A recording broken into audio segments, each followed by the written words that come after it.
Blog do Adonis, terceira. Quando a DAG surgiu em 1970, a propaganda brasileira ainda dava seus primeiros passos nas conquistas criativas internacionais. 45 anos depois, a agência tem muita história para contar, de leões, de Grand Prix, de cases de sucesso e de comunicação pública. Luiz Celso de Piratininga Júnior, filho do fundador e atual presidente, viveu boa parte dessa trajetória. Celso, prazer em recebê-lo. Prazer é todo meu. Quais são as lembranças que você tem da fase inicial da agência, quando ela crescia junto com as marcas que ela divulgava? Olha, são as melhores lembranças possíveis, né? Porque a ADAG foi fundada por profissionais ousados, na época. Quando meu pai, Piratininga, fundou a empresa, em 1970, começou a desenvolver muitos trabalhos importantes para bancos, concessionárias, televisões, aparelhos, eletrodomésticos. Era um mercado em crescimento naquele momento e a ADAG fez parte desse movimento. O interessante é que a partir de 74, 75, uniu-se ao Piratininga o Jefferson Scott, um homem, um profissional que veio da escola da Lintas, com o Lima Martensen, e trouxe para a ADAG todo um know-how de uma visão de marketing muito avançada. Apesar de ser uma agência nacional, 100% nacional, ela viveu esse primeiro momento com uma forte orientação para o mercado, para o marketing. E o Jefferson Scott foi o homem que construiu isso dentro da agência. Então as marcas Plock, Ping Pong, Fresh, Kigel, quer dizer, eram 22 marcas que nós atendíamos naquele momento, da empresa Que Refresco, que foi uma dissidência da Que Bom na época. Foi um momento maravilhoso em todos os sentidos, foi uma escola, né? Já atuando na agência, você acompanhou todo o trabalho de Besni. Esse foi um dos grandes cases da DAG? Eu considero que sim, Adonis. Por quê? Nós iniciamos o trabalho com a Besni, um grupo, uma rede de lojas de varejo em São Paulo. Quando a ADAG trouxe, né, a conta da Besni, eles tinham 8 lojas em São Paulo. E nós ficamos juntos até a Besni atingir praticamente 40 lojas em São Paulo. E aí tem uma história interessante que se refere ao briefing, né, de Besni. O seu João Berrisnelian, né, o pai e fundador armênio da Besni, ele olhou para mim e disse assim: Júnior, o briefing aqui é o seguinte, é B de bom, B de bonito, B de barato e B de Besni. Tudo bem? Falei, tudo bem, vamos fazer alguma coisa. Não precisou criar campanha.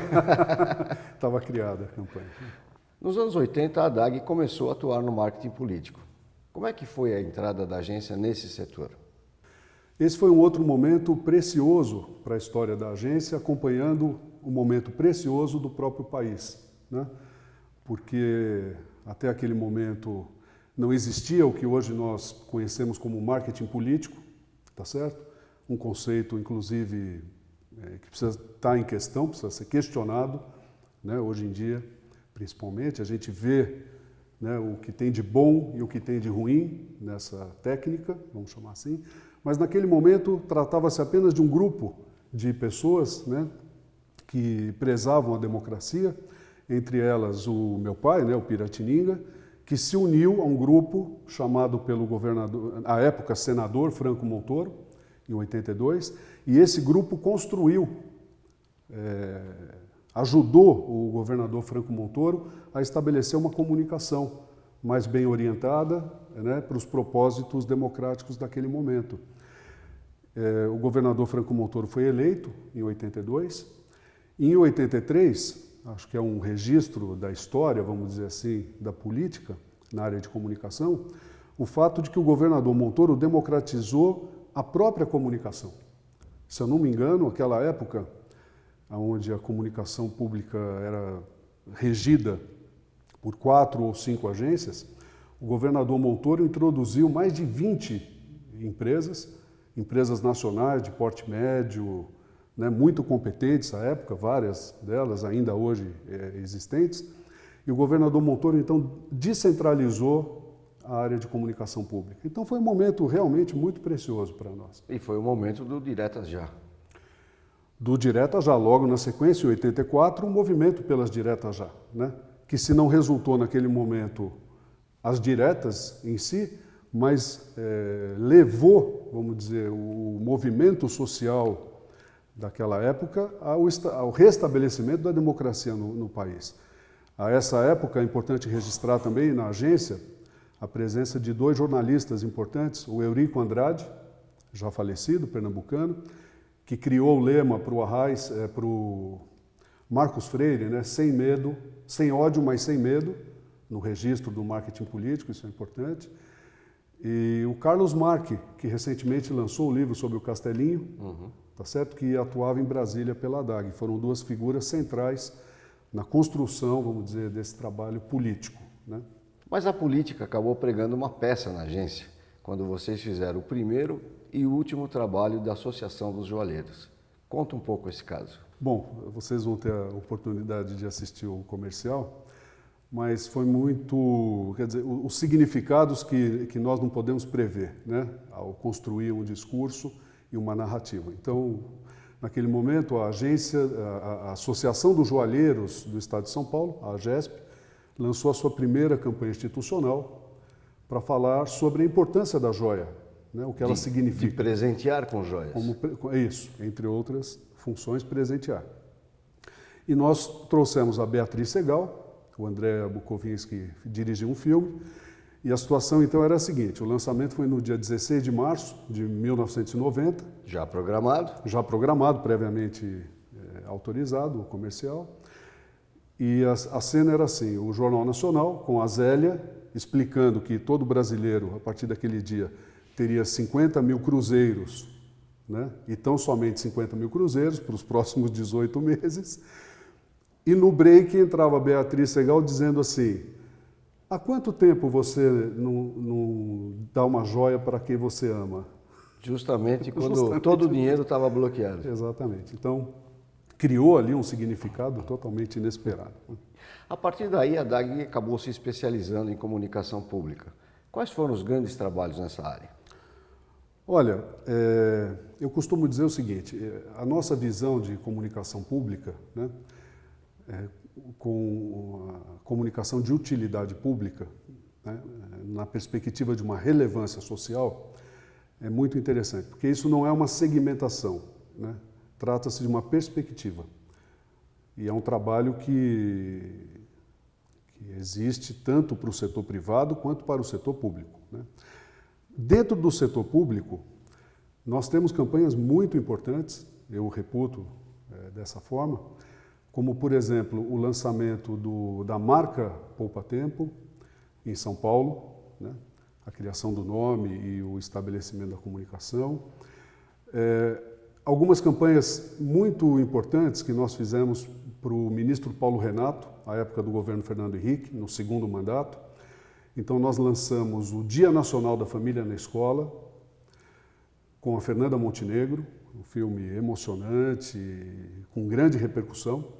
Nós levamos 70% das famílias brasileiras para dentro das escolas, num dia específico, para tratarmos da qualidade da educação. O governo Fernando Henrique já tinha resolvido a questão da universalização do ensino, com 98%, quase 99% da presença de crianças no ensino fundamental.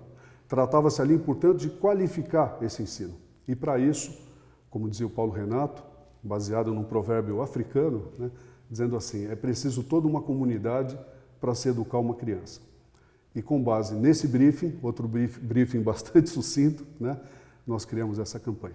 E na sequência, um trabalho que nós fizemos também na época do Paulo Renato foi o lançamento do Bolsa Escola, a partir de uma sugestão que veio da SECOM para a utilização da Paloma Duarte como uma protagonista, e nós montamos o discurso desse primeiro programa de distribuição de renda que foi efetivamente criado e lançado pelo governo Fernando Henrique.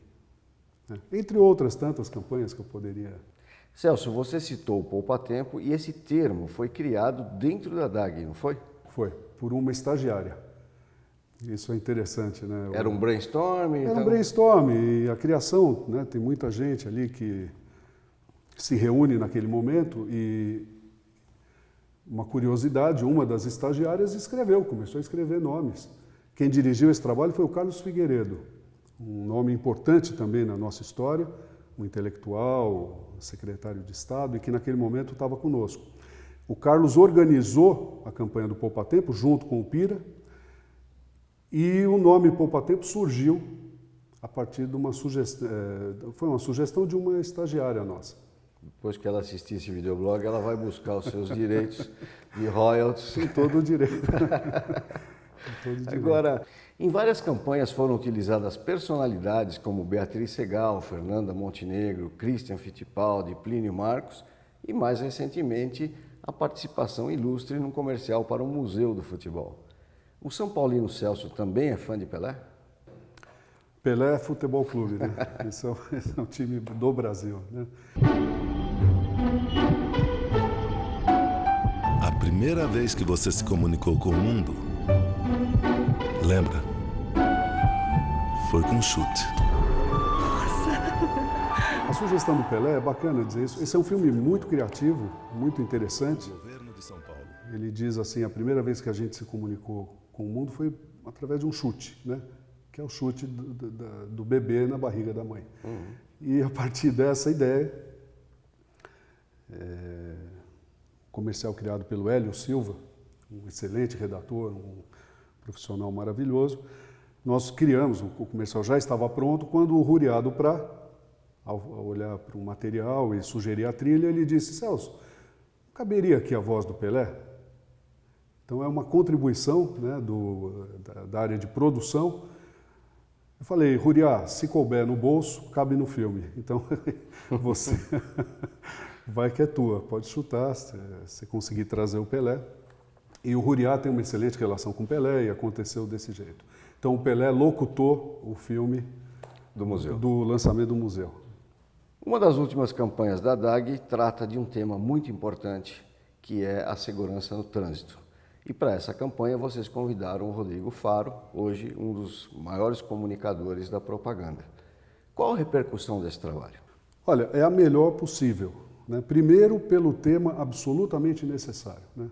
São Paulo, apesar de vir combatendo ininterruptamente a segurança, os problemas no trânsito, né, de acidentes no trânsito, portanto a gente tem uma curva descendente, quer dizer, decresce o número de acidentes, o número absoluto ainda é muito grande, né? Para você ter uma ideia, São Paulo hoje ainda tem mais de 6 mil mortes por acidentes no trânsito por ano e, além disso, mais de 40 mil casos de invalidez por todo tipo de desinformação, essa que é a verdade, né? Então, a comunicação pública, eu acho que ela se presta, ela é de extrema importância, porque ela pode realmente interferir na qualidade, né?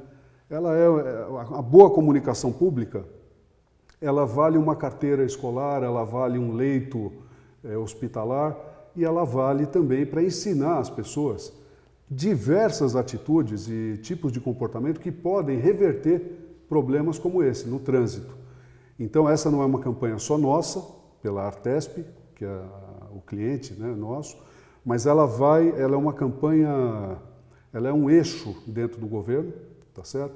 Que vai atingir todos os órgãos governamentais, desde a Secretaria da Educação, Secretaria da Saúde, Secretaria da Segurança, Detran, DR, Artesp. Então é uma campanha que nós criamos, conceitualmente, com a figura do Rodrigo, porque ele fala com as pessoas, realmente, as pessoas entendem aquilo, a forma como ele se coloca, mas a campanha também traz todos os demais personagens que já viveram o drama do trânsito, porque perderam parentes ou porque ficaram com algum tipo de sequela eles próprios, né? Então isso eu acho que é uma campanha de extrema importância para nós hoje em dia.